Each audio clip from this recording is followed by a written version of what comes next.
ত্রিফলা কাণ্ডে জমা পড়ল বেসরকারি অডিট সংস্থার অন্তর্বর্তী রিপোর্ট। পুরসভার অস্বস্তি আরও বাড়িয়ে রিপোর্টে উঠে এলো দুর্নীতির ইঙ্গিত। 30শে নভেম্বরের মধ্যে ত্রিফলা কাণ্ডের রিপোর্ট জমা দেওয়ার কথা থাকলেও কাগজপত্র দেরিতে পৌঁছানোয় পূর্ণাঙ্গ রিপোর্টের জায়গায় আপাতত অন্তর্বর্তী রিপোর্টই পেশ করল বেসরকারি অডিট সংস্থাটি। ত্রিফলা বাতিস্তম্ভের বরাত দেওয়া নিয়ে বেনিয়মের অভিযোগ আগেই উঠেছে। এবার সেই অসঙ্গতি নিয়েই প্রশ্ন তুলল অডিট সংস্থা। রিপোর্টে বলা হয়েছে, বরাদ্দ চূড়ান্ত করার পরেই ত্রিফলার বরাত দেওয়া হয়েছে, কিন্তু দেখা যাচ্ছে কিছু ক্ষেত্রে যেদিন বরাত দেওয়া হয় তার পরের দিনই কাজ শেষ হয়ে যায়। এটা কিভাবে সম্ভব? এই তথ্য প্রকাশ্যে আসার পর প্রশ্ন উঠছে, তাহলে কি বরাদ্দ চূড়ান্ত হওয়ার আগেই শুরু হয়ে গিয়েছিল বাতিস্তম্ভ তৈরির কাজ? যেদিন নোটিশ ইনভাইটিং টেন্ডার ডাকা হয়, আর্নেস্ট মানি জমা পড়ে তার বেশ কয়েকদিন আগেই, অর্থাৎ টেন্ডার ডাকার আগেই জমা পড়ে গিয়েছে সিকিউরিটি মানি। এটা কিভাবে সম্ভব?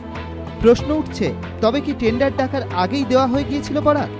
এর পাশাপাশি একাধিক প্রশ্ন তোলা হয়েছে বেসরকারি এই অডিট সংস্থার রিপোর্টে। জানতে চাওয়া হয়েছে, কেন একজনের থেকেই নেওয়া হয় ত্রিফলার বাজার দর? বিভিন্ন জিনিসের ক্ষেত্রে পুরসভার নির্দিষ্ট মূল্য ধার্য করা আছে, কিন্তু ত্রিফলার ক্ষেত্রে তা মানা হলো না কেন? রিপোর্টে আরও বলা হয়েছে, দুটি বাতিস্তম্ভের মধ্যে কেবল পাতার খরচ এক এক জায়গায় এক এক রকম দেখানো হয়েছে। শহরের বিভিন্ন জায়গায় বাতিস্তম্ভের আকারও বিভিন্ন রকম। প্রশ্ন উঠেছে, তা কি করে সম্ভব? আগামী 4-5 দিনের মধ্যে এই সব অসঙ্গতি নিয়ে জবাব চাওয়া হয়েছে ডিজি আলোর কাছে। বিরোধীদের দাবি, তাদের অভিযোগই সত্যি প্রমাণিত রিপোর্টে। এটা হচ্ছে প্রথমত আমরা যে কথাটা বলেছিলাম, কারণ হচ্ছে 22শে মে আমাদের একটা কোশ্চেন করা হয়েছিল, তার উত্তরে এমআইসি তিনি বলেছিলেন যে টেন্ডার ছাড়াই আর কি ত্রিফলা বাতি বসেছে, এবং অডিট রিপোর্টে কিন্তু সেই ইঙ্গিতটাই এসছে। যে ধরনের বিষয়গুলো উঠে এসছে তার মধ্যে অন্যতম হচ্ছে এই যে বরাত পাওয়ার পরের দিনই ত্রিফলা বাতি বসার কাজ কমপ্লিট হয়ে গেছে, ফলে স্বভাবতই হতে পারে না যে মেয়র তার দায়িত্ব অস্বীকার করতে পারেন না, এবং এই অডিট রিপোর্টের মধ্যে দিয়ে আমাদের সেই কথাগুলোই প্রমাণিত হলো, এবং আমরা বিচার বিভাগীয় তদন্ত চাইছি। কিন্তু আমরা মনে করি যে একজন ডিজি লাইটিং তিনি একা দায়িত্ব নিয়ে এত বড় সিদ্ধান্ত নিতে পারেন না, এবং সেক্ষেত্রে তার মাথার উপর যারা আছে, এমআইসি লাইটিং আছে, এমনকি মেয়রও বিষয়টা জানেন না, অথচ এত বড় কাণ্ড হয়ে গেল, এটা আমরা মনে করি না।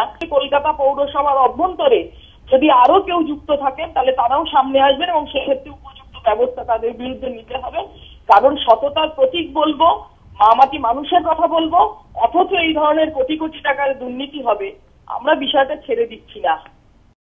আমরা তো প্রথম থেকে বলেছিলাম যে এটা প্রচন্ড বেনিয়ম হচ্ছে, প্রথম দিন থেকেই বেনিয়ম চলছে, এবং ত্রিফলার বরাত দেওয়া নিয়ে প্রথম কথা নতুন নতুন কন্ট্রাক্টরে কাজ দেওয়া হয়েছে, যারা কোনোদিনই কর্পোরেশনে এর আগে কোনোদিন করেনি, এবং যে পোল অন্যান্য পৌরসভাতে 11,000 বসানো হয়েছে সেখানে 17-18 হাজারেও বসানো হচ্ছে এক একটা পোল কলকাতায়।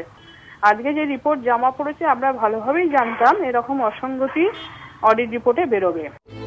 এদিকে রিপোর্ট পেশের আগেই শুরু হয়ে গিয়েছে ঠিকাদারদের টাকা দেওয়ার কাজ। এ নিয়ে বিতর্কও হয়েছে বিস্তর। পাশাপাশি ত্রিফলা কাণ্ডে ইতিমধ্যেই কলকাতা হাইকোর্টে জনস্বার্থ মামলা দায়ের হয়েছে। এখন প্রশ্ন, রিপোর্টে দুর্নীতির ইঙ্গিত মেলার পরও কি ঠিকাদারদের টাকা দেওয়ার কাজ চালিয়ে যাবে পুরসভা? সূত্রের খবর, পরিস্থিতি বিবেচনা করে আপাতত ধীরে চলো নীতি নিয়েছে কলকাতা পুরসভা। 4 থেকে 5 দিনের মধ্যে ডিজি ইলেকট্রিককে এই সমস্ত অসঙ্গতির উত্তর দিতে বলা হয়েছে। যদিও মেয়রের সঙ্গে এই বিষয়ে যোগাযোগ করা হলে তিনি জানিয়েছেন এই রিপোর্টের ব্যাপারে তার কিছু জানা নেই। অর্ণব মুখোপাধ্যায়, এবিপি আনন্দ, কলকাতা।